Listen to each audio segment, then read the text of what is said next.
ఇవాళ నేను చెప్తున్నా రాష్ట్రంలోనే ఏ జిల్లాకు కూడా తేనని నిధులు ఇలా వరంగల్ జిల్లాకు తీసుకురాగలిగినాం. అయినా నిన్న ఓ డివిజన్లో కార్పొరేటర్ పార్టీకి సంబంధించిన అందరూ కూర్చొని ఉన్నారు. నేను పొద్దుగాలేస్తే నా వీలైన కాడికి ప్రతి డివిజన్ కవర్ చేసుకుంటూ తిరుగుతూనే ఉన్నాం. మనుషులకు అందరం అక్కడ ఈ హౌసింగ్ బోర్డులు రాలేదు, వాళ్ళు రాలేదు, వీళ్ళు రాలేదు అని చెప్పి ఎవరో రాలేదు అటెండ్గా ఆడ జేసీ ఉన్నాడు, ఎంఆర్ఓ ఉన్నాడు, కార్పొరేషన్ సంబంధించిన డీసీ ఉన్నారు.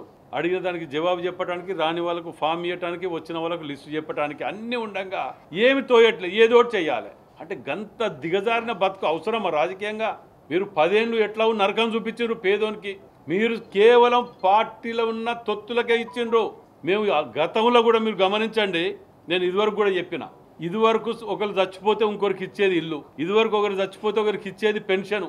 అప్పుడు ఎవరైనా చస్తే నాకు ఇస్తారని చెప్పి ఆ సర్పంచ్ ఎంపీటీసీ ఎంబడి తిరిగేది ఊరి ప్రజలు. రాజశేఖర రెడ్డి గారు వచ్చిన తర్వాత అధికార యంత్రాంగాన్ని పెట్టి అర్హులైన లిస్ట్ అంతా వెతుకులాడండి, మీరు సర్వే చేయండి అని అప్పుడు మేము పెన్షన్లు కానీ ఇల్లు కానీ అన్నీ చేయటం జరిగింది అర్హులైన వాళ్ళకి. అప్పుడు మేము అధికారంలోకి వచ్చిన సర్పంచులు ఎంపీటీసీలు మీటింగ్ పోదాం రాని గ్రామ ప్రజలను అడిగితే మేము వస్తానంలే అన్న పని చూసుకుంటాం అనేది. అరే మీకు ఇల్లు ఇచ్చినాం కదా, పెన్షన్ ఇచ్చినాం కదా అంటే కమ్యూనిస్ట్ వాళ్ళకి ఇచ్చినావు, టీడీపీ వాళ్ళకి ఇచ్చినావు, మాకు ఇచ్చినావు, నువ్వు మా ఒక్కరికి ఇచ్చినట్టు చెప్తాను అనేది. అంటే అంత ట్రాన్స్పరెంట్గా మేము ఇచ్చినాం, కులాల మతాలకు అతీతంగా, పార్టీలకు అతీతంగా.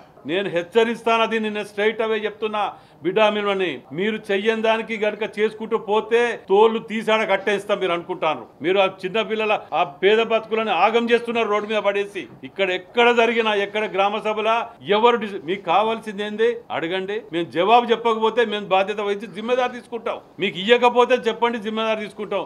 ఎవరైతే అర్హులు ఉన్నారో వారికి మాత్రమే వస్తుంది. ఇవాళ మీరు చూడండి, 100 మంది ఉంటే 90 మందికి తెల్ల రేషన్ కార్డులు ఉన్నాయి. దేనికి అర్హత ఉన్నా లేకున్నా ఇస్తాడు. దేనికి తీసుకున్నారు? ఫీజు రియంబర్స్మెంట్ లేకపోతే ఆరోగ్యశ్రీ వాటి గురించి. పోనీ వాటి మీద రేషన్ ఎత్తుతారా? రేషన్ ఎత్తారు.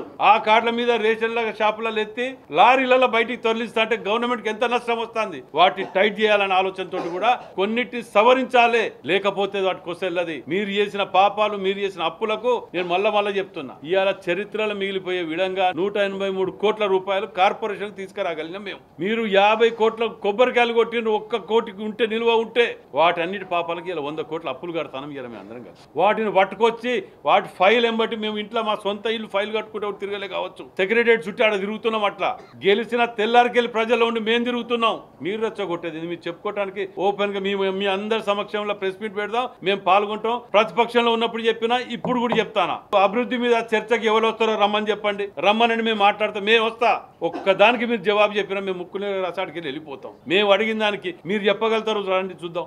ఏమైనా గాడుపుల బాణాలు వేయటం, పొద్దుగా లేస్తే అబద్ధాలు రెచ్చగొట్టడాలు, పబ్బం గడుపుకోవటాలు, ఇదే మీ దుకాణం, మీ బతుకు.